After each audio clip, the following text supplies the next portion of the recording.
Hello everyone, आप देख रहे हैं चैनल अमीन इन्फो।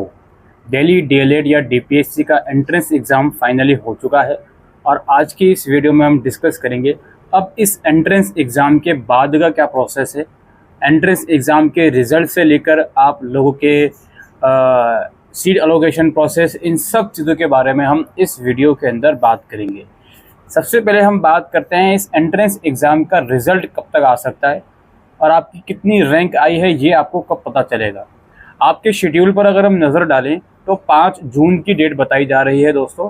5 जून को आपकी जो रैंक है वो डिक्लेयर कर दी जाएगी कि जो एंट्रेंस एग्ज़ाम आपने दिया है उसमें आपकी कितनी रैंक आई है, आपका कितना स्कोर है। आई थिंक ये भी आपको बता दिया जाएगा 5 जून तक। हालांकि 5 जून की डेट वहाँ टेंटेटिव लिखी हुई है, तो हो सकता है अगर कुछ 1-2 दिन आगे बढ़ जाए तो इसमें कोई घबराने वाली बात नहीं है। तो अब आपको क्या करना है जी, आपकी रैंक आ जाएगी। रैंक आने के बाद यानी कि रिज़ल्ट आने के बाद आप लोगों को 2 से 3 दिन के लिए ऑप्शन दिया जाएगा कि जो एडमिशन फॉर्म में, एप्लीकेशन फॉर्म में जो आपने डाइट्स के प्रेफरेंस दिए हैं इसमें आप मॉडिफिकेशन वगैरह कर सकते हो। ये आपको ऑप्शन दिया जाएगा। यानी कि अगर आप कुछ गवर्नमेंट डाइट्स ऐड करना भूल गए या फिर गवर्नमेंट डाइट्स आपने नीचे ऐड करे हैं, हायर प्रेफरेंस पे ऐड करें, उसमें चेंजेस करने हैं, ये सब चीज़ें आपको, इन सब चीज़ों का ऑप्शन आपको दिया जाएगा। और इन सब चीज़ों के लिए रिज़ल्ट आने के बाद 2 से 3 दिन का टाइम दिया जाएगा। इसके बाद क्या होगा भाई, आपकी एडमिशन लिस्ट या अलोकेशन लिस्ट आना शुरू होगी कि आपको कौन सा कॉलेज अलॉट हुआ है। अब यहाँ पर हम बात करते हैं जब आपका फर्स्ट राउंड का रिज़ल्ट आएगा। अब फर्स्ट राउंड के रिज़ल्ट आने के बाद बहुत सारी कैटेगरी के बच्चे होंगे जिसको मैं डिवाइड करूँगा। पहली कैटेगरी वो होगी जिनको फर्स्ट राउंड में कोई भी सीट अलॉट नहीं हुई। दूसरी कैटेगरी वो होगी जिनको फर्स्ट राउंड में सीट अलॉट हुई है और वो उस सीट से सेटिस्फाइड भी हैं। और तीसरी कैटेगरी उन बच्चों की होगी जिनको फर्स्ट राउंड में सीट अलॉट हुई है बट वो उससे सेटिस्फाइड नहीं है। तो सबसे पहले तो अगर आपको कोई भी सीट अलॉट नहीं होती फर्स्ट राउंड में तो आपको कुछ नहीं करना, डायरेक्टली आप सेकेंड राउंड के लिए एलिजिबल हो जाओगे। आपको सेकेंड राउंड की जो काउंसलिंग का शेड्यूल है उस टाइम तक का वेट करना है। दूसरी और तीसरी कैटेगरी के जो बच्चे हैं उनको कुछ एक्टिविटीज़ है जो करना मैंडेटरी हैं। यानी कि आपको सीट अलॉट हो गई, अब आप सेटिस्फाइड हो या डिससेटिस्फाइड हो उसको थोड़ी देर के लिए हम साइड में रख देते हैं। जैसे ही आपको किसी राउंड में कोई भी सीट अलॉट होती है तो आप सबसे पहले अपनी पार्ट एकेडमिक फ़ीस जो आई थिंक 3600 रुपये की है, ये 3600 रुपये आपके एडमिशन फ़ीस में एडजस्ट हो जाएंगे फर्स्ट और सेकेंड ईयर में। तो आपको 3600 रुपये की पेमेंट करनी होगी अपने एडमिशन पोर्टल से ही, जिस पोर्टल से आपने फॉर्म भरा है। पेमेंट करने के बाद उस पेमेंट की रिसिप्ट आपको डाउनलोड करनी है और जिस कॉलेज में आपको सीट मिली है उसका अलोकेशन लेटर आएगा उसी पोर्टल में, वो आपको डाउनलोड करना है।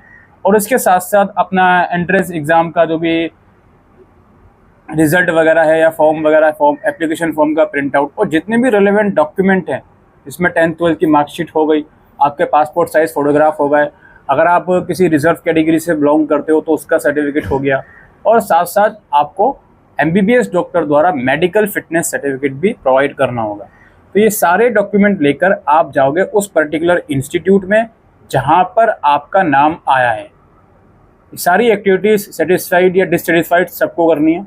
नाम आने के बाद जब आपका वेरिफिकेशन हो जाएगा उसके बाद फिर आपको ये डिसाइड करना है, जो बच्चा सेटिस्फाइड है वो अपनी सीट को फ्रीज़ करेगा और जो बच्चा डिससेटिस्फाइड है वो उसको अपग्रेड कर लेगा। अपग्रेड जो बच्चा करेगा फिर नेक्स्ट राउंड में 2 प्रोबेबिलिटी आप लोगों के लिए बनेगी, या तो आपको हायर प्रेफरेंस अलॉट हो जाएगा या फिर जो सेम फर्स्ट राउंड में कॉलेज आया है वही आपको अलॉट कर दिया जाएगा। उससे हायर प्रेफरेंस का, उससे लोअर प्रेफरेंस करनी, हायर प्रेफरेंस यानी कि ऊपर का कॉलेज या तो आपको मिलेगा या सेम कॉलेज मिल सकता है। इस तरह से फर्स्ट राउंड के एडमिशन चलेंगे।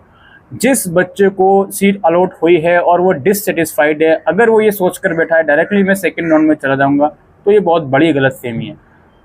आपको सारी एक्टिविटीज़ करनी पड़ेंगी, पार्ट एकेडमिक फ़ीस से लेकर डॉक्यूमेंट वेरिफिकेशन सब कुछ आपको करना पड़ेगा। उसके बाद ही आप अपने पोर्टल से ऑप्शन दोगे अपग्रेड का, तो ही आप सेकेंड राउंड के लिए अपग्रेड के लिए माने जाओगे। ऑलराइट। और जिसको सीट अलॉट हुई है वो सेटिस्फाइड है तो ऑब्वियसली वो अपना एडमिशन प्रोसेस कंप्लीट करेगा और सीट को फ्रीज़ कर लेगा। फिर दोस्तों आपका नेक्स्ट राउंड आएगा सेकेंड राउंड।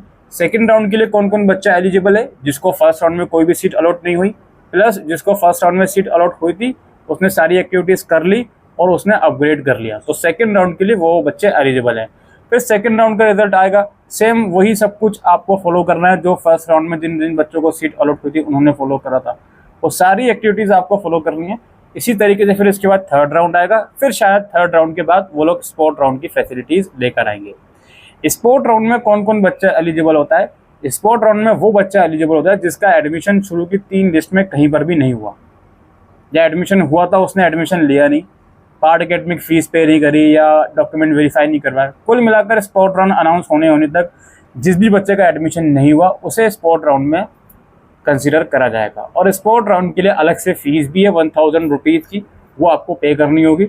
और फिर आपका जो भी वेरिफिकेशन का है वहाँ पे अगर सीट अलॉट होती है तो आपको वेरिफिकेशन करवाना पड़ेगा। ये सारा प्रोसेस चलेगा दिल्ली डीएलएड या फिर डीपीएससी के एडमिशन प्रोसेस का।